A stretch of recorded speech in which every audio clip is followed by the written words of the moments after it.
Hi friend, আমি কাকুলিকর নতুন একটা ভিডিও নিয়ে চলে এসেছি। দেখো, আমরা সবসময় গোবিন্দভোগ চাল দিয়েই পোলাও খাই। আমি আজকে বাসমতি চালের পোলাও রেসিপি নিয়ে এসেছি, দেখতে থাকো। আর কেমন লাগলো অবশ্যই কমেন্ট করে জানাতে কিন্তু ভুলবে না তোমরা। আর একটা লাইক করে দিও, আর চ্যানেলটা সাবস্ক্রাইব করে দিও অবশ্যই। আর শেয়ার করতে কিন্তু অবশ্যই তোমরা কেউ ভুলো না। চলো দেখতে থাকো বাসমতি চালের ঝরঝরে পোলাও কীভাবে বানালাম। দেখো, যতক্ষণ না চালটা পরিষ্কার করে ধোয়া হবে ততক্ষণ এরমভাবে ভালো করে ধুয়ে নিয়ে পরিষ্কার জল করতে হবে। তারপরে 20 মিনিট ভিজিয়ে রাখতে হবে। তারপর দেখো আমি কাজু কিশমিশ নিয়ে নিয়েছি, আর গরম মশলা মানে ছোটো এলাচ, দারচিনি, লবঙ্গ আর একটা তেজপাতা নিয়েছি। এবার চালটাকে এইভাবে জল ঝরানোর জন্য ছাঁকনির মধ্যে রেখে দিয়েছি। দেখো জলটা ঝরে গেছে। তারপর আমি বাটির মধ্যে একটা ঢেলে নিচ্ছি চালটাকে। তার মধ্যে একটা ছোটো চামচের হলুদ গুঁড়ো দিয়েছি, আর একটা বড় চামচের ঘি দিয়েছি 1 চামচ। এবার ওটাকে ভালো করে আলতোভাবেই তো আমার মিক্সিং করতে হবে, যেহেতু চালগুলো অনেকক্ষণ 20 মিনিট মতন ভেজানো ছিল, যাতে ভেঙে না যায় চালগুলো, ওই জন্য আস্তে আস্তে ভালো করে মিক্সিং করে নিয়ে কিছুক্ষণ ঢেকে রাখতে হবে। এবার এটা আমি 4 কাপ চাল নিয়েছি, মানে 300 গ্রামের চাল নিয়েছি। এবার এই 4 কাপ, দেখো যেই কাপে আমি জলটা মেপে নিচ্ছি ঠিক সেই কাপেই আমি 4 কাপ চাল নিয়েছি। এর জন্য আমি 8 কাপ জল দিয়েছি।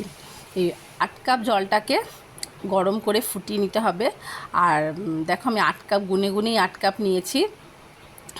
এবার জলের মাপটা অবশ্যই ইম্পর্টেন্ট, যেহেতু চাল মানে পোলাওটা ঝরঝরে করার জন্য জল কম বেশি হলেই হয়তো গলে যাবে, এই জন্য জলের মাপটা ঠিকঠাক নিতে হয়। দেখো জলটা গরম করেও নিয়েছি। এবার আমি কড়াইতে কাজু কিশমিশ ভাজার জন্য 1 টেবিল চামচের বড় চামচের ঘি নিয়ে নিয়েছি। এবার ঘিটা যেহেতু গরম হয়ে গেছে, তখন আমি কিশমিশ আর কাজুটাকে হালকা করে ফ্রাই করে নিয়েছিলাম।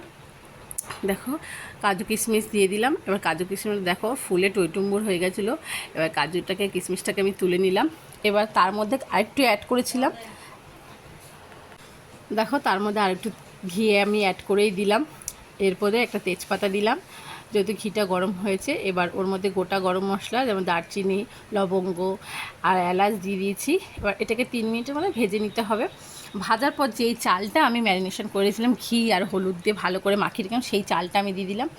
যতক্ষণ চালটা ভাজা হবে, মানে তোমরা বুঝতেই পারবে চালটা ভাজা হলে ট্রান্সপারেন্ট টাইপের হয়ে যাবে। দেখো চালটা সুন্দর করে ভাজা হয়ে গেছে। তারপর আমি দেখো আমি দেখিয়ে দিচ্ছি, তারপর যে গরম জলটা দিয়ে মানে আমি করে রেখেছিলাম 8 কাপ, সেই গরম জলটা ওর মধ্যে ঢালতে হবে। দেখো চালটা ভাজা হয়ে গেছে, দেখো ঝুরঝুরে টাইপেও হয়ে গেছে। ভাজা হয়ে গেলে ভালো করে ভাজাটাও খুব ইম্পর্টেন্ট, চালটা ঠিক হয়। দেখো ট্রান্সপারেন্ট হয়ে গেছে, ভাজাও হয়েছে দেখো চালগুলো। এবার আমি দেখো যেই গরম জলটা আমি দিয়েছিলাম মানে করে রেখেছিলাম, সেই গরম জলটা আমি ঢেকে দিলাম।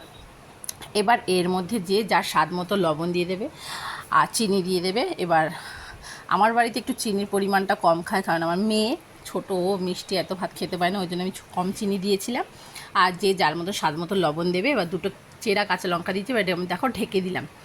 এবার যতক্ষণে দেখো, আর অবশ্যই ফ্লেমটা একদম লো, একদম কম দিয়ে দিতে হবে, কারণ নাহলে পুড়ে যাবে। দেখো আমার জলটা কি সুন্দর শুকিয়ে গেছে। এবার জলটা শুকিয়ে গেল, পুরোপুরি কিন্তু জলটা শুকায় না। দেখো নাড়িয়ে দেখাচ্ছি, জলের ভাব এখনও থাকবে।